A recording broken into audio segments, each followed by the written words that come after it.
আপনি দেখবেন না কোনো মানুষ, কোনো ছেলে এ কথা বলছে, আলহামদুলিল্লাহ ভাই, আল্লাহ যেমন চালিয়ে দিয়েছে, বড় থেকে বড় শূন্য হাতে জিরো ছেলেকে আমি চোখের উপরে কিছুই ছিল না, কপরদক শূন্য, সেই ছেলেকে আল্লাহ অনেক সম্পদ দিয়েছে। আল্লাহর রাস্তায় খরচ করার ক্ষেত্রে হাত সব সময় এমন ভাব দেখায় যেন কিছু। আমার মাঝে মাঝে আফসোস হয়ে দেখতে দেখে, আলহামদুলিল্লাহ আমি তো হাত পাতি না যে আমার খারাপ লাগবে, কিন্তু মানুষ তো বুঝতে পারে।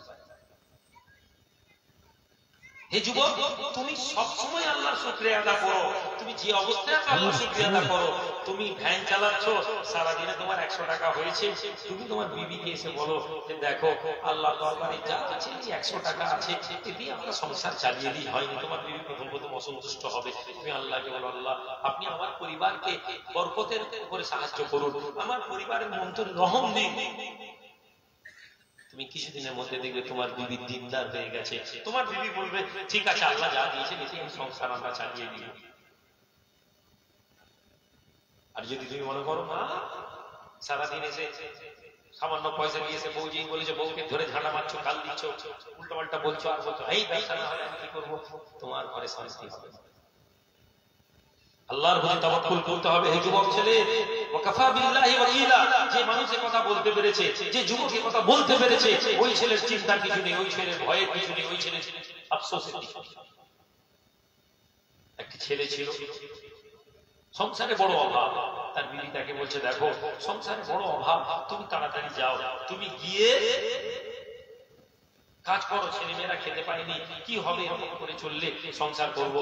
তখন ছেলেটি গেল, বিমান জায়গায় বসে বসে কিছুদিন বাজারে গেল, লোকজন কেউ কাজ দিচ্ছে, ঘরে অভাব তৈরি হয়েছে, অভাব তৈরি হয়েছে।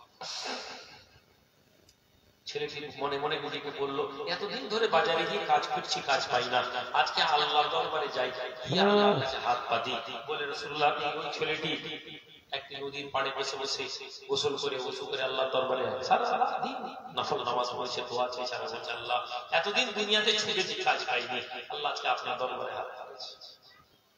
আল্লাহর বান্দা যুবক ছেলে, জওয়ান ছেলে, সন্ধ্যাবেলা বাড়িতে যে বিবি দাঁড়িয়ে আছে দরজার সামনে, হে আমার স্বামী, আমার স্বামী, কিভাবে আজকে আপনি সংসারের জন্য কিছু খাবার এনেছেন কিনা, কোনো আনাজ এনেছেন কিনা, প্রতিবেশীরা আমাদেরকে কোনো ধার দেবে না বলে দিয়েছে, আজ আমাদের ছেলে বাড়িতে কিছু খাইনি, উপোস হয়ে বসে আছে। স্বামী জবাব দেয়, হে আমার বিবি, আজকে এমন একজন মালিকের কাছে কাজ করেছি, আজ এমন একজন মালিকের কাছে বাড়িতে কাজ করেছি, যে মালিক আমাদেরকে একেবারে নিরাশ করে দেবেন না। আজ তিনি আমাকে পরিশ্রম দেননি, আজ তিনি আমাকে পারিশ্রমিক দেননি, একদিন বলেছেন আমাকে দেবেন, হয়তো আগামীকাল আমরা পারিশ্রমিক পেয়ে যাব। বিবির মনে আশা হয়েছে, অনেক বড় মালিক, এই মালিক কখনো কাউকে ফিরিয়ে দেয়নি। স্বামী বলছে, বিবি মনে মনে ভেবেছে অনেক কোটিপতি লোকের কাছে গেছে, ঠিক আছে তাই হয়। পরের দিন আবার গিয়ে মসজিদে গোসল করে মসজিদে যায় নামাজ বিছিয়ে আবার দোয়া চাচ্ছে, আল্লাহ বিবিকে বলে এসেছি, সারাদিন দোয়া চেয়ে কান্নাকাটি করেছে, করে বাড়ি ফিরছে, বিবি দরজার সামনে দাঁড়িয়ে আছে, ছেলেরা বাড়িতে কাঁদতে কাঁদতে শুয়ে পড়েছে। স্বামী গো, আজকে না বলবেন, ছেলেদের কষ্ট আর চোখে দেখতে পাই না। স্বামী এসে একই কথা বলছে। বিবি অবাক হয়ে বলছে, কেমন মালিক আপনার, কেমন মালিক আপনার, দুদিন আপনাকে খাটিয়ে দিয়েছে, এখনো কোনো পয়সা দেয়নি, আর বলছেন অনেক বড় মালিক, অনেক দয়া আছে মালিকের, এই মালিক কেমন? স্বামী বলছে এরকম বলুনি, তিনি আমাকে দিবেন দিবেন।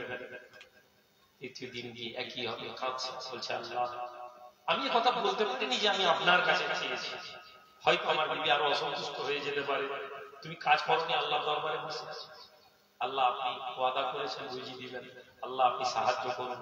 কান্নাকাটি করে বাড়ির দিকে আসছে, বাড়ির দূর থেকে দেখছি বাড়ির মধ্যে চুলা জ্বলছে, বাড়ির মধ্যে পরিবেশ, বাড়ির মধ্যে খুশবু, খাওয়ার খুশবু, এমন সময় এসছে, বাড়িতে বাচ্চারা খেলছে, আনন্দ ফুর্তি। বিবি ছুটে এসে আপনার মালিক তো বড় ভালো, এত ভালো মানুষ যে আপনি কাজ করছেন আর আমার বাড়িতে লোক পাঠিয়ে খাবার পাত্র দিয়েছে, আর ওই মালিক এসে বলেছে মালিকের কর্মচারীরা এসেছিল আর বলেছে তোমার স্বামীকে বলো আরো ভালোভাবে মালিকের কাজ করতে, আরো খাবার তোমার বাড়িতে দেওয়া হবে। হে আল্লাহ, এটা কোনো গল্প না, এটা কোনো গল্প না, এটা হচ্ছে ইসলাম। আমার রব যেভাবে চাইবেন ফাআলুল লিমা ইউরিদ।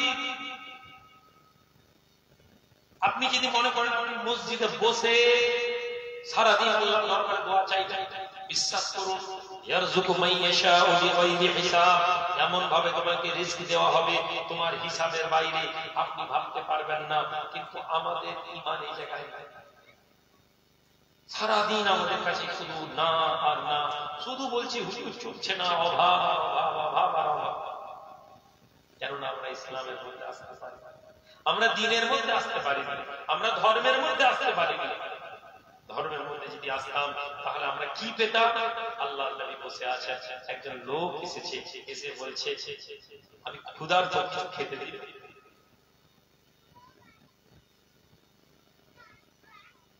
আল্লাহ কোরআনে বলছেন আজকে আমাদের এই অবস্থা কি? আজকে আমাদের রুজি কমে যাচ্ছে কেন?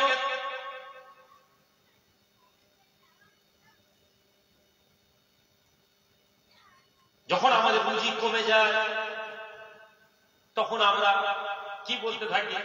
আমাদের রব তো আমাদের রুজি কেড়ে নিয়েছে, আমাদের রুজির অভাব হয়ে যাচ্ছে। আল্লাহ বলছেন না, কাল্লা বাল্লা তুকরিমুনাল ইয়াতীম। আপনার রুজি নেই কেন? এই মজলিসে বসে কোরআনের কথা শুনে নেন। কাল্লা বাল্লা তুকরিমুনাল ইয়াতীম। হে আল্লাহর বান্দা, তোমাদের রিজকের জন্য কমিয়ে দেওয়া হয় না, তোমাদের রুজিকের জন্য কমিয়ে দেওয়া হয় না যে তোমরা আল্লাহর দরবারে তোমরা কাজ করো না, এমন নয়, বরং তোমরা ইয়েতিমদের প্রতি তোমরা সম্মান প্রদর্শন করো না।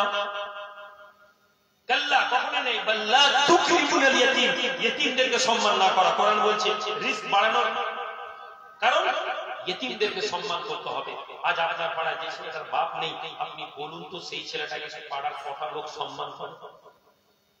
আপনি ওয়াজ শুনতে এসেছেন, আমি রুহুল আমিন আপনাকে বলবো এই মসজিদে 500 টাকা দিয়ে দিলে, 2000 টাকা দিয়ে দিলে আপনি জান্নাত পেয়ে যাবেন। আমি বলবো নি, আরেক বক্তা এসে বলবে, আরেক বক্তা আসবে নি, আরেক হুজুর এসে বলবে বাবা আমার মাদ্রাসায় 500 টাকা দিয়ে, 1000 টাকা চাঁদা দিয়ে আমাকে দরবারে উট দিয়ে, গরু দিয়ে, ছাগল দিয়ে, বকরি দিয়ে, মুরগি দিয়ে জান্নাত পেয়ে যাবে। আপনি জিবেন, আপনি জানেন না আল্লাহ কোরআন আমাকে বলেছেন। কোরআন যদি সূরা ফাজর খুলে فأما الإنسان إذا ما ابتلاه ربه فأكرمه ونعمه فيقول ربي أكرمن وأما إذا ما ابتلاه فقدر عليه رزقه فيقول ربي أهانن। যখন তার রুজিকে আমি কমিয়ে দিই, তার রুজিকে কমিয়ে দিচ্ছি, সে বলে হায় হায় আমার প্রভু তো আমার রুজি কমিয়ে দিয়েছেন, আমার রুজি কমে গেছে। আল্লাহ বলছে তোমার রুজি কিসের জন্য কমানো হয়েছে? কাল্লা বাল্লা তুকরিমুনাল ইয়াতীম। কেননা তোমার রুজি কমে যাওয়ার কারণ তুমি ইয়েতিমদেরকে তোমরা সম্মান করোনি। এই যুবক, তুমি লক্ষ টাকা তোমাকে খরচ করতে বলা হয় না, কোটি টাকা তোমাকে খরচ করে তুমি তোমার জীবন পরিবর্তন করার প্রয়োজন নেই। কিন্তু তুমি তোমার গ্রামে আছো, তোমার এই ময়না বিশ্ব চকে যদি কোনো তোমার ভাই মারা যায়, কোনো তোমার চাচাতো ভাই, তোমার কোনো আত্মীয় স্বজন বিধবা থাকে, তার যদি এতিম ছেলে থাকে, তোমার দায়িত্ব হচ্ছে, তোমার কর্তব্য হচ্ছে যে ঈদে যদি তুমি তোমার ছেলের জন্য একটা 200 টাকা দিয়ে পাঞ্জাবি কিনো, 200 টাকা দিয়ে যদি একটা পাঞ্জাবি করো, তোমার উচিত যে তার জন্য একটা 200 টাকা দিয়ে পাঞ্জাবি কিনা, 200 টাকা না পারলে 100 টাকার একটা পাঞ্জাবি কিনে তোমার ছেলেকে দিয়ে, তোমার বিবিকে দিয়ে, তোমার মাকে দিয়ে, তোমার ওই এতিম ভাতিজার প্রতি তোমরা তার প্রতি দয়া করো। তোমরা জানো তোমাদের নবীর জীবন, নবীর গোলাম, নবীর গোলাম, নবীর গোলাম, অথচ কোনদিন নবীর কথা শুনে রাসূলুল্লাহর কাছে একজন এসে বলছে, ইয়া রাসূলুল্লাহ আমার অন্তর বড় কঠিন, আমার হৃদয় বড় শক্ত, কোন কথাতে আমার চোখে পড়ে না, আল্লাহর কথায় আমার মনের মধ্যে কোনো ইয়ে হয়, আমি ঈমান এনেছি কিন্তু আমার মন গলে যায়, সব সময় আমার কঠিন হৃদয়। নবীজি বলছেন তুমি এতিমের মাথায় হাত হাত,